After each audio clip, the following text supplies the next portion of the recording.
now, like, the best way he feels he can pursue saving his wife is like the path of criminality.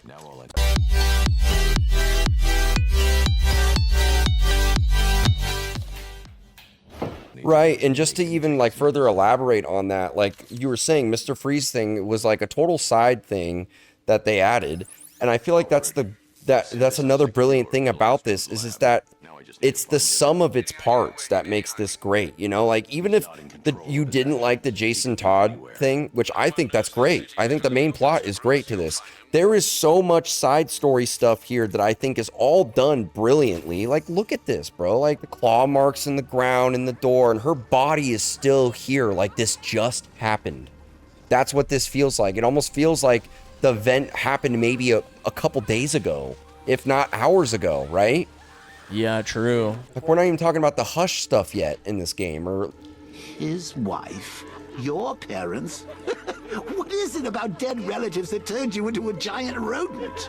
Okay, that line wasn't that important. Think about, like, how this mission would be packaged in Asylum or City, and we would have been getting the remnants of what the crime scene was. Not... like you said, like maybe hours after with the body still there. No, you would have gotten like the tape outline, and you would have gotten... I think it would have, like, or even if they did it modern, I think they would have done overdone it. I think they would have done like cutscenes and stuff like that, instead of letting us walk into this room with this eerie music surrounding this and letting me piece together what happened. There's a lot of power in that. I think that makes you feel more unsettling because you feel like there's no dialogue besides the dialogue that is looped and repeated in that tape, you know? Like, that's kind of what I'm saying is like, it's just super subtle, but less is more. I felt like that's why stuff like that stuck with me with this game, you know? Too bad we'll never get that Rocksteady back again. And that's what's so important that I said before about like... Did you want to keep playing? No, go for it. You're good. The importance of actual, like not having pre-rendered cutscenes. Like, the ability to inform what to feel in the moment for yourself and not what the cutscene is telling you Batman is feeling in that moment. Like, right. It never cuts to his face. It never, like shows, like, shocked Batman face or anything like that. It's like... It never like, the camera never turns around and pans in on him, except for that one moment with Poison Ivy in the beginning of the game. Other than that, like, you are made to inform everything else yourself. How long we been going? Hazard a guess. An hour and a half. You're pretty close. Hour 22. Really? Yeah. Oh, shit. I cannot believe it's been that long already. Yeah, let's keep on pressing. We can press on whatever you want to. If you want, we could do maybe some of the P-Pig stuff. Oh yeah, I thought you meant another game. I was like, dude, I'm kind of vibing with Arkham Knight. No. Okay, yeah, let's do this. I feel like that strikes like a similar vibe that we're kind of on right now. Because we can't do any more of the Langstrom stuff for right now. No, we can't. Or you know what? Let's take out some of these fuckers. Yeah, up here. do whatever your heart's telling you. Just do a bunch of side stuff right now. 'Cause that I feel like really is where this game shines, is all this side stuff. Absolutely. It's just oozing with like world building shit. You know? Well, and like that's what's cool too about, like, you know, much as to what Batman actually is each villain, and like informed by that, each side quest pulls out different parts and aspects of Batman. And it's very much informed the same way here. Or like one mission will have you bring out the tech side of Batman. Another mission will have you be more detective. Another mission will have you be hyper combat. With Langstrom's case, like, I feel the thing that really stands out is, yes, the detective for sure, but the compassion of... I have to sneeze. Now that I say that, I'm not gonna sneeze. Motherfucking bitch. That was an aggressive one. I like to swear while I sneeze. It's just more fun for me. And yeah, like, what each villain draws out of Batman is like what's so eloquent about this character, because it's not Batman being like, it's his ability to mold himself in whatever given situation is needed, and it's more about what his villains reflect out of him than more than what he imposes on his villains. It's not his imposition, like the imposition of his will. It's like what he feels is mandated for whatever given scenario, and I love that. And then just random thing, in the comics, Wonder Woman, Superman, and Batman are all together. It's like, oh, I think we need to like get to know each other on a better level. Like, let's divulge our identities. So like, they're like, oh, all right, we gotta do this right though. So Wonder Woman holds up the lasso of truth. It's like everybody put a hand on, and Wonder Woman's like, oh, I'm Princess Diana of fucking, God, why can't I remember her? The Amazonians or Yeah, whatever. thank you. She's like, oh yeah, I'm Princess Diana, like so on and so forth. Like I'm essentially a demigod or whatever. And then Clark is like, oh yeah, I'm Clark Kent. I'm Kal-El though, of Krypton. And then it gets to Bruce, is like, I'm Batman. Like Batman is the real me more than this mask that I put on. And a lot of people would argue that Superman is like Superman is the face. That Superman is like, why didn't he say Superman? Like he's a Kryptonian, like he's a Superman. He's Superman before he's Clark. And that's not true.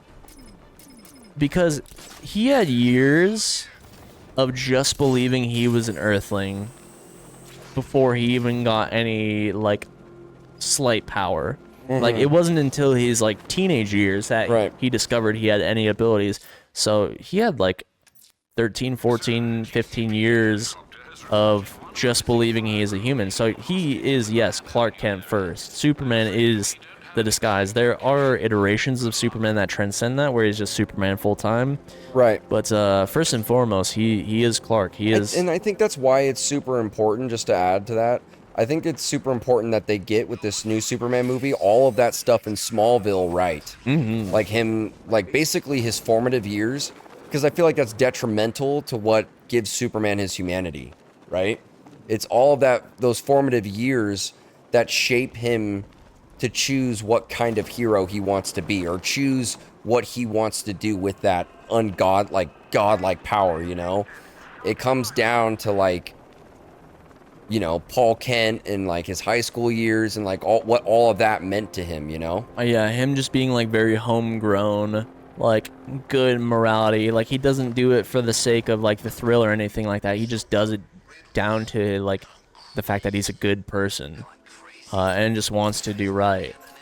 Now, what's interesting about Superman is like whatever moral quandary he's faced with, and however like he elects to like impose that. Like that's what's so important about Batman and Superman's dynamic together, is like the potential justifications that's made in path of the pursuit of something good, of like yeah, it's like you know, we're good guys, but fuck, you know, we gotta take this guy down, and like we can't let him get back up. Like we need to put this guy out of commission, so one death we can warrant. And what's so important about Batman is like, no, like once you like make this first justification, like when who's to say you won't do that again? Yeah. And then who are you to say like, oh, I'm the judge, jury, and executioner? Like I say when someone can be killed and when not. Like who am I to have that moral high ground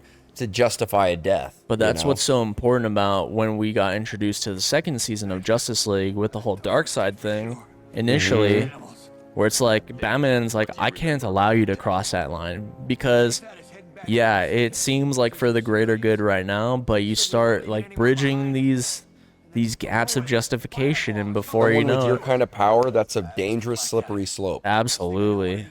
But equally, any iteration of Batman that gains any significant power, he becomes an evil bitch himself.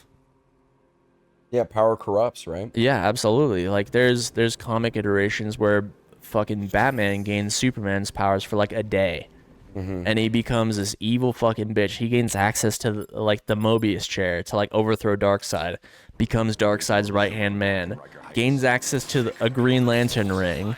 Fucking evil bitch, bro. The minute Batman gains power, it just like... Do you think that's why he's so against it? For himself? I don't know. I don't know if it's per se he's against it. Maybe. I also think he's never truly It's given almost like the, Batman's the limits are what opportunity. make him the most powerful. Yeah, or like, You know? the most human.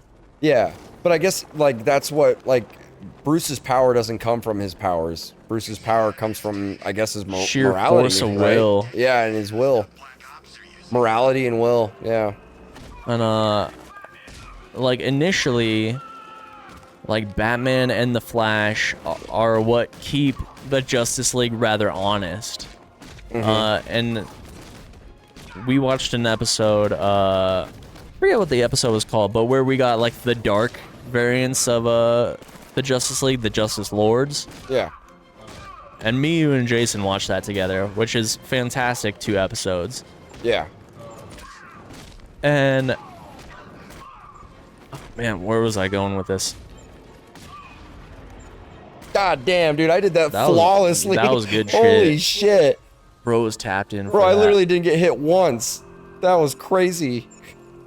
Well, like the like Flash is like the conscious of the team, and without the Flash on the Justice Lords world, like they begin to go down the rabbit hole of like, oh yeah, let's enforce martial law. Let's like the president answers to us. Kind of tapping into that Civil War aspect, right? Yeah, and it's With Captain America, Iron Man, that kind of dilemma. but it's because the government finds out about that through like Superman's deal with Lex Luthor to deal with the Justice Lords, that Cadmus is really on their shit and really scared of the Justice League. Is Where like, do you stand on that, by the way? how do you mean? Just a little, sorry, not to steer it, but I'm No, just, please. now that we're talking about it, I'm kind of curious where you, do you think, like if we're going, let's say specifically Civil War, right? The dilemma between Captain America and Iron Man. I might have already asked you this before. Maybe in Ultimate Alliance, or no, we definitely, maybe I have, not on camera though. Maybe I haven't asked you on camera. So, like, in the situation of the Avengers, right? Where it's like, hey, we're too powerful. Like we shouldn't be able to just go do what we want to do To and be then free leave agents. and then leave behind the wake of devastation with each one of our missions, right? Which is kind of what Tony Stark was saying. He's like, we cause more destruction than we do good. We need to be kind of controlled in a way by at least maybe the United Nations or whatever with the world. They need to kind of be the one that gives us the say on like whether or not we can go in and solve something, right? And then Captain America's like, no, we do not listen to anybody. We go by our own thing. We don't let politics define or determine what we do to protect the world. And honestly, like I kind of go back and forth on both of their perspectives because I'm like, yeah, I kind of see why Tony's saying that is like, because who are we? Because the world could turn around and be like, fuck them. Because every time they show up and do something, it becomes worse. Right? Like I can see that perspective, but I also can see the perspective where it's like, when did we suddenly get told when we can and can't do something? And who are they to tell us what we can't do? Because they have some sort of political agenda that says, no, I don't want to use them until it's good on my end. Like, think of it this way. Like if you had, say they went with Tony Stark's idea, right? Who are they to say like, no, we don't want the Avengers right now to be involved with this like terrible thing that's happening, say in the Middle East, right? Sure. Until this person gets into office. Because once this person's into office, I want it to make it look good on my end and my political party, because then I can say, oh yeah, see, I'm the one that put in the executive order for the Avengers to go save those people. See how this president didn't do that? Like I could 100,000% see in real life, real world politics, that happening if the Avengers were real. Well, So that's why I feel like I'm more on the Captain America side, where it's like, no fucking shot are we gonna let political, figures be the one to dictate what we do in the world. So That's where I stand, is with Captain America. I'm like, I think they should have more we've free reign. definitely I don't remember when, but we've definitely chatted about this before, where I said to you that it's interesting that Captain America is on the side of like being a free agent, because like, you know, he's so military coded in his own movie, whereas Tony Stark you would think would be the inverse of like, yeah, like I think I kind of see it though. If you really think about it, like if he's Captain America, which is all about like freedom and spreading that freedom of religion and idea, like the freedom of like being able to express oneself and being able to believe in what you believe in, right? Which is what, you know, America's, you know, always been gung-ho about. Like it makes sense in for a character like that to keep that freedom. Where he's like, I believe we should still have the freedom to do what we want, you know? I like that sort of freedom, in my opinion, does align with Captain America, if you think of it that way. Sure. But I also see it from your end of it, where it's like, you feel like someone who's so gung-ho with the military complex, you would think he'd be on the other end of that. They're Like, both backwards. Whereas, like, you would think of Tony Stark as more of like a free agent. I kind of do whatever I want. I don't want the government to the billionaire impede playboy kind of aspect anything of it, right? that I do. Whereas, like, you know, the army boy ever putting faith in like, you know, the ideals of America knows best. Then of and it's because of the horrors that they've seen, like firsthand, that they've kind of like, no, I kind of want to be an independent agent, or no, we need to be sanctioned to do this thing, because when we are free agents, it blows up in our face. Now with that said, I like my own personal beliefs is, if you're acting as a free agent, like not as like a group or like some type of militia or something like that, like if you are not unified under one roof, whether that be sanctioned by the government or not, I feel like you should be able to act as your own free agent. But once you establish a group, that's when I'll be like, okay, maybe this needs to be a little bit more, I'm struggling with words right now. Maybe this needs to be a bit more, not, like, controlled is the wrong word, but Organized a bit? more, like, is that more what or you're- less, like, that's the idea of, like, yeah, as soon as you kind of enter that, like, hey, we are a collective now, and all of a sudden it becomes very dangerous when we're acting succinct, like, together, and we pose a genuine threat. That's when I feel like things get a little bit more blurry.